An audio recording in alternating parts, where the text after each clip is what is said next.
Hello, welcome back again. तो पहले बात कर रहे थे हमारी प्रीवियस स्टॉक्स की। जो सबसे पहले हमने डिस्कस किया था डॉक्टर लाल पैथलैब, जिसमें मैंने एग्जिट कर लिया। तो आप देख सकते हैं रिस्क टू रिवॉर्ड कितना अच्छा मिला। 2.5% के आसपास हमारी रिस्क थी और रिवॉर्ड मिला अराउंड 17%, मतलब 1:6। ये बहुत इंपॉर्टेंट हो जाता है कि जब भी आप ट्रेड पे राइट हो तो हमको रिस्क से बहुत ज्यादा राइट होना है। राइट, मतलब हमारी अगर 1 रुपए की रिस्क है तो उसके सामने एटलीस्ट 3 रुपए का प्रॉफिट होगा तो ही हम वो ट्रेड लेंगे। उसी को एक्चुअल ट्रेडिंग कहते हैं। राइट, तो ये हमेशा हमको ध्यान में रखना है कि हमारे टारगेट्स हमेशा बड़े होने चाहिए। ये स्टॉक्स पे मैंने ऑलरेडी आपको अपडेट दे दिया था। मैंने इसी लेवल के आसपास एग्जिट कर लिया क्योंकि इसका एक प्रीवियस रेजिस्टेंस के आसपास भी आ रहा था ये स्टॉक्स, और सेकंड थिंग ये यहाँ से रिटर्न आने की कोशिश कर रहा था। तो अभी कोई मैं इसमें फर्दर एंट्री प्लान नहीं करूंगा। मेरा स्विंग ट्रेड ट्रेड का जो टारगेट था वो बहुत अच्छी तरीके से अचीव हो गया। सेकेंड ट्रेड था हमारा डिक्सॉन। डिक्सॉन में एक दिक्कत ये हो गई थी कि डिक्सॉन तो चल तो गए 3 दिन एकदम शार्पली हमारे फेवर में मूव हुआ, लेकिन कल के दिन फ्राइडे यहाँ पे पूरा मार्केट गैप डाउन हुआ और यहाँ से वो थोड़ा नीचे जाना स्टार्ट हुआ। ये अगर हम आवरली चार्ट में वगैरह देखेंगे तो यहाँ से ये नीचे जाना स्टार्ट हुआ तो मैंने थोड़ा एग्जिट कर लिया था, लेकिन जैसे ये वापस डेज के लो के नीचे नहीं ब्रेक हुआ, मैंने जैसे देखा इस लेवल के आसपास नीचे नहीं ब्रेक हुआ, तो मैंने वापस इसमें री एंट्री कर लिया स्टॉक्स में, ये स्टॉक में अगेन। ठीक है।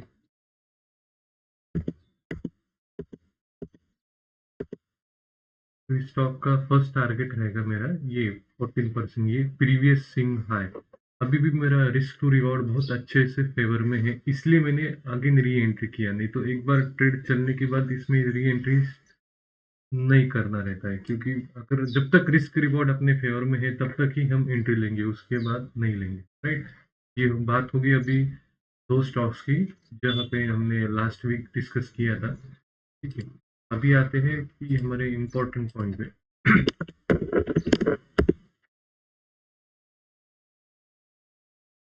जैसे कि हमने इस लेवल पे बात किया था कि ये निफ्टी का जो ये कैंडल बना है ये बहुत इंपॉर्टेंट है। हमने फ्राइडे क्लोजिंग सेशन में बात किया था कि इसके बाद शायद एक नया अप ट्रेंड स्टार्ट हो सकता है, और मार्केट ने उस लेवल को बहुत अच्छी तरीके से रिस्पेक्ट कर लिया। अभी जब तक ये गैप फिल नहीं होता है तब तक हम long side position long side position में रह सकते हैं। जब तक ये गैप के नीचे क्लोज नहीं होता है तब तक मार्केट बुलिश ही रहेगा। राइट, तो सबसे ज्यादा बुलिश कौन से है अभी के मार्केट में? तो बैंकिंग सेक्टर में सबसे ज्यादा तेजी दिख रही है हमें। ठीक है,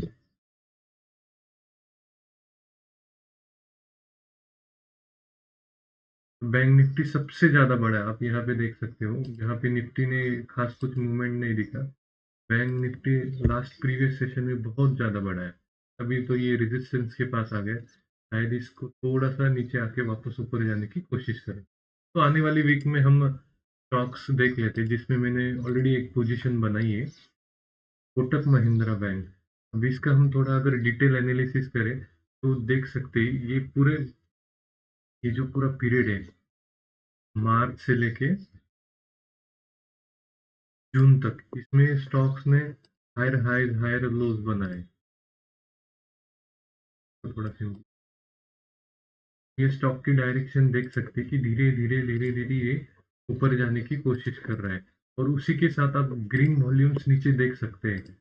नंबर ऑफ ग्रीन डेज बहुत ही हाई है in respect of number of red days. ठीक है, तो यहाँ पे डेफिनेटली कोई ना कोई तो इसको एक्यूमुलेट किया ही किया है। यहाँ पे कोई मतलब विदाउट एनी डाउट मैं बोल सकता हूँ कि यहाँ पे बहुत बड़ा माल खरीदा गया है इस कंसोलिडेशन पीरियड में। राइट, तो ये ब्रेकआउट देके, ये ब्रेकआउट जो लाइन है ब्रेकआउट देके वापस नीचे आया है। हम यहाँ पे मैंने ऑलरेडी इसमें एंट्री ले लिया था कल ही। तो ये जो है लेवल्स पे ध्यान रखना, मैं कौन कौन से लेवल की बात करूँ। ये हम 397 का स्टॉप लॉस रख सकते हैं कोटक महिंद्रा बैंक को, इधर ही लिखे। पहला स्टॉप लॉस रहेगा हमारा 97, ठीक है। और बाय हम इसी रीजन के आसपास करेंगे अगर मंडे मार्केट ओपन होता है तो, ठीक है। अराउंड 400 के आसपास हमारा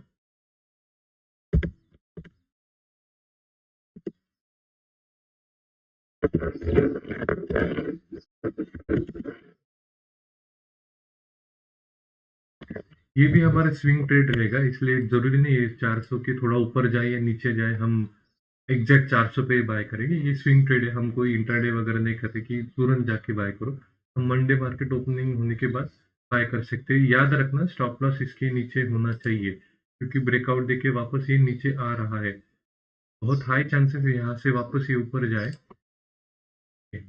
ये हो गई स्टॉक की बात। हमने बाय बाय बता दिए, किस लेवल पे सेल बता दिए। अभी टारगेट बता देता हूँ। फर्स्ट वाला टारगेट इसका जाएगा फिर ये अराउंड 8% के ऊपर का टारगेट है, मतलब 1:8।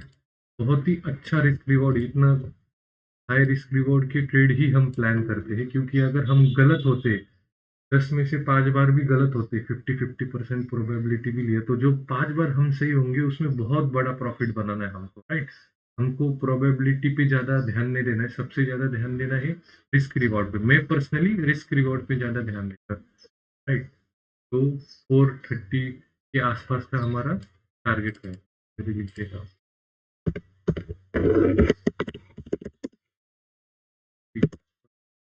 टारगेट रहेगा फर्स्ट टारगेट इसके आसपास, फिर देखते हैं हम अगर इसको क्रॉस करके वापस ये ऊपर जाने की कोशिश करेगा। अभी के लिए हम स्विंग ट्रेड प्लान करेंगे, राइट। तो मैंने बाय बता दिया, स्टॉप लॉस बता दिया और टारगेट भी बता दिया, ठीक है। बात हो गई ये एक ट्रेड की। सेकेंड ट्रेड जो मैं, ये भी अगेन बैंकिंग सेक्टर से ही आता है। हमको बैंकिंग सेक्टर में अभी आने वाले हफ्तों में ध्यान देना है, क्योंकि हमको उसके साथ जाना है जो सबसे स्ट्रांग है। वैसे तो बहुत स्टॉक है जो अभी रिकवरी कर रहे हैं और नए हाइज बना रहे हैं, लेकिन हमको याद रखना है कि हमको थोड़ा और प्रोबेबिलिटी हमारा बढ़ाना होगा। तो हमको जो सेक्टर चल रहा है उसके पीछे जाना है।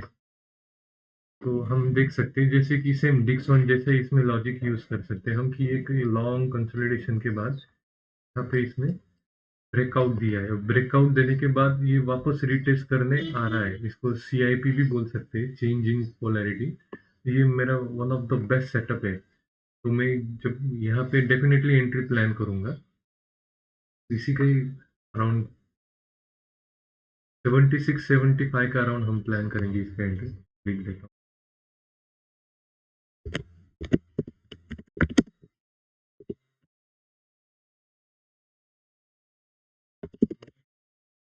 75 हम अराउंड एंट्री करेंगे। रिस्क रहेगा हमारा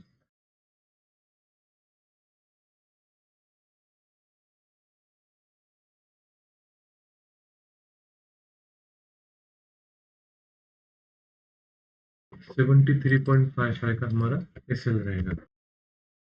हो जाएगा 73.55, ठीक है। और फर्स्ट टारगेट हमारा रहेगा यहाँ पे ये प्रीवियस स्विंग हाई जो हम बोल सकते हैं। देखिए इसका रिवॉर्ड देखिए 13-14% तक हम इसका रिवॉर्ड ले रहे हैं, right? तो हमेशा 1:3 कम से कम रिस्क, अगर 1 रुपये हम रिस्क ले रहे हैं उसके अगेंस्ट में कम से कम 3 रुपए का प्रॉफिट होना ही चाहिए, तो ही हम ट्रेड लेंगे, वरना नहीं। अब ये 1:3 के कैटेगरी में आ रहा है इसलिए हम ले सकते हैं, राइट। इसका फर्स्ट टारगेट रहेगा अराउंड 86.55 के आसपास पकड़ लो आप।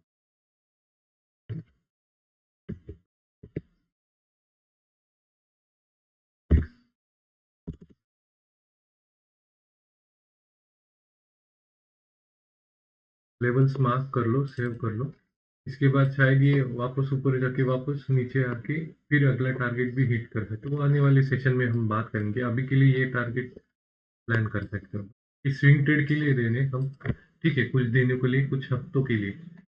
अभी के लिए बस 2 स्टॉक की बात करते हैं, बाकी आने वाले वीक में ऑल स्टॉक्स डिस्कस करते हैं। पहले हम स्लो स्टार्ट करते हैं, क्योंकि मार्केट अभी अभी जस्ट रिकवर हो रहा है।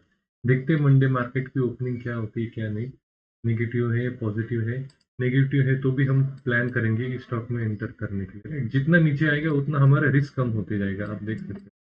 जितना नीचे आएगा उतना रिस्क कम होते जाएगा, राइट? हम जितना जितना 4% के रिस्क के अगेंस्ट में 14% का प्रॉफिट हम प्लान कर रहे हैं, राइट? वापस एक बार लेवल दिखा दें, 14%, मतलब 1:3 के अबव है, राइट? तो हम इसमें ट्रेड प्लान कर सकते हैं। और भी डीप एनालिसिस रहता है, ये बहुत ही बेसिक लेवल का हो गया। अभी मैं आपको पूरा मेरा सेटअप दिखा देता हूँ। ये मेरा नीचे आरएसआई है, आरएसआई के लेवल्स होते हैं, ये बॉलिंजर बैंड और 20 मूविंग एवरेज। किसी दिन हम इसमें बात करेंगे इस पे और कैसे डीप एनालिसिस करते हैं। अभी बस मैं आपको सिंपल प्राइस एक्शन के बेसिस पे ट्रेड दे रहा हूँ, राइट? ये खुद में कोटक महिंद्रा बैंक मेरे पोर्टफोलियो में ऐड किया है, जो मैं खुद ट्रेड करता हूँ वही आपको बता रहा हूँ, राइट? ठीक है, थैंक यू, मिलते हैं नेक्स्ट वीक।